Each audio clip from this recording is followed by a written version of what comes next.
മഹത്വത്തിൻ രാജനെഴുന്നള്ളുന്നു, കൊയ്ത്തിൻ്റെ അതിവനവൻ.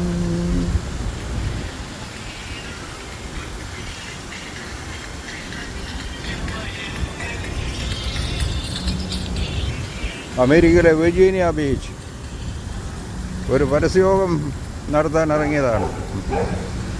American നാടുകളിൽ മലയാളത്തിലുള്ള പരസ്യയോഗം അല്ല, മലയാളത്തിലൊരു പാട്ട് കേൾപ്പിച്ചതിന് ശേഷം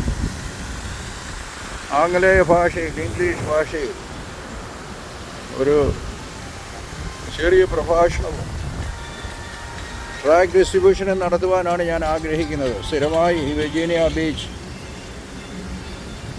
ടൗൺ സെൻറ്ററിൽ ശനിയാഴ്ചയും ഞായറാഴ്ചയും വൈകുന്നേരത്തുള്ള സമയങ്ങളിൽ ഇങ്ങനെയുള്ള സുവിശേഷ പ്രവർത്തനങ്ങൾ ഞാൻ നടത്താറുണ്ട്.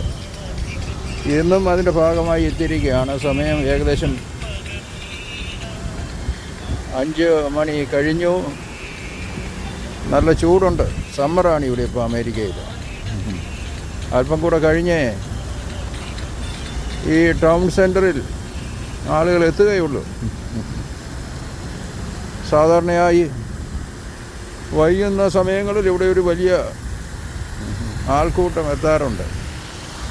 ഇവിടെ ഒരു മ്യൂസിക് ഫെസ്റ്റിവലും ടൗൺ സെൻറ്റർ സിറ്റിയുടെ ഭാഗമായി നടത്താറുണ്ട്.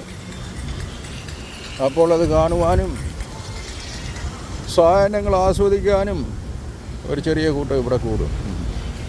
അവരോട് ലഘുലേഖൻ മുഖേനയും വ്യക്തിപരമായും ഞാൻ സുവിശേഷം പറയാറുണ്ട്. ഇന്നും അതിനായി വന്നിരിക്കുകയാണ്. ദൈവം സഹായിക്കട്ടെ. എൻ്റെ പ്രേക്ഷകരെ ദൈവം അനുഗ്രഹിക്കട്ടെ. അല്പം കൂടെ കഴിഞ്ഞേ ഞാൻ അത് ഔദ്യോഗികമായി ആരംഭിക്കുകയുള്ളൂ. ഇതൊരു നല്ല സ്ഥലമാണ്. ഒരു ഫൗണ്ടനും ഇതിന് ചുറ്റുപാടും നല്ല റെസ്റ്റോറൻറ്റുകളും ഉണ്ട്. സാധാരണ ആളുകൾ വന്ന് റെസ്റ്റോറൻറ്റിൽ നിന്നൊക്കെ വല്ലതും വാങ്ങിച്ച് ഇവിടെയുള്ള അല്പം അകലെയുള്ള ഗാർഡനിൽ ചെയറുകളൊക്കെ അവിടെ ഇട്ടിട്ടുണ്ട്. അവിടെ ഇരുന്ന് ആ ഭക്ഷണം, ഐസ്ക്രീമും മറ്റ് കുടിക്കാനുള്ള കാര്യങ്ങളൊക്കെ വാങ്ങിച്ച് അതും ആസ്വദിച്ച് ആ മ്യൂസിക് ഫെസ്റ്റിവൽ അവർ ആസ്വദിക്കാറുണ്ട്. അത് താൽക്കാലികമായി അവർക്ക് അല്പസമയം ഒരു സന്തോഷം നൽകും. എന്നാൽ സ്ഥായിയായ സന്തോഷവും സമാധാനവും കർത്താവായ യേശു ക്രിസ്തുവിനെ നൽകുവാൻ സാധിക്കുകയുള്ളൂ. ദൈവത്തിന് സ്തോത്രം. ഈ ലോകത്തെക്കാളും വിലയേറിയ ആത്മാവിനെ നേടുക എന്നുള്ളതാണ് നമ്മുടെ ലക്ഷ്യം. പോയിടാം വിളഞ്ഞ വയലുകളാണ് കർത്താവ് പറഞ്ഞോളൂ. തല ഉയർത്തി നോക്കുവേൻ.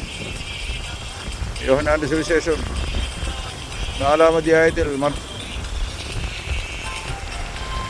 ശമര്യക്കാരത്തി സ്ത്രീയോട് സംസാരിച്ച ശേഷം കർത്താവ് ശിഷ്യന്മാരോട് പറഞ്ഞിട്ടുണ്ട്, തല ഉയർത്തി നോക്കുവേൻ, കൊയ്ത്തിനായി വിളഞ്ഞ പാടങ്ങൾ. നിങ്ങൾ പറയും 4 മാസം കഴിഞ്ഞാണ് കൊയ്ത്തെന്ന്. എന്നാൽ ഇതൊക്കെ കൊയ്ത്തിനായി വിളഞ്ഞ പാടങ്ങളാണ്. ഇവിടെ മിക്കവാറും നാം കാണുന്ന ഒരു നാശത്തിലേക്ക് പോയിക്കൊണ്ടിരിക്കുന്ന ഒരു വലിയ ജനാവലിയാണ്. അമേരിക്ക ഒരു വലിയ സമ്പന്ന രാജ്യമാണ്. എന്നാലും യഥാർത്ഥമായി കർത്താവായ യേശു ക്രിസ്തുവിനെ അംഗീകരിച്ച സുവിശേഷ വിഹിത വിശ്വാസികൾ അമേരിക്കയിൽ ഏകദേശം 29% ഉള്ളൂ എന്നാണ് കഴിഞ്ഞ ദിവസം ഞാൻ വായിച്ച ഒരു സ്ഥിതി വിവര കണക്ക് സൂചിപ്പിക്കുന്നത്. നമുക്ക് കഴിയുന്ന ആവോളം നമുക്ക് അധ്വാനിക്കാം. കർത്താവ് നമ്മളെ ഏൽപ്പിച്ചിരിക്കുന്ന വലിയ ദൈവ നിയോഗം അതാണല്ലോ. ലോകമെമ്പാടും പോയി സുവിശേഷം അറിയിക്കുക എന്നുള്ളത്. ലോകത്തിൻ്റെ ഈ കോണിലും വരുവാൻ ദൈവം എന്നെ സഹായിച്ചു.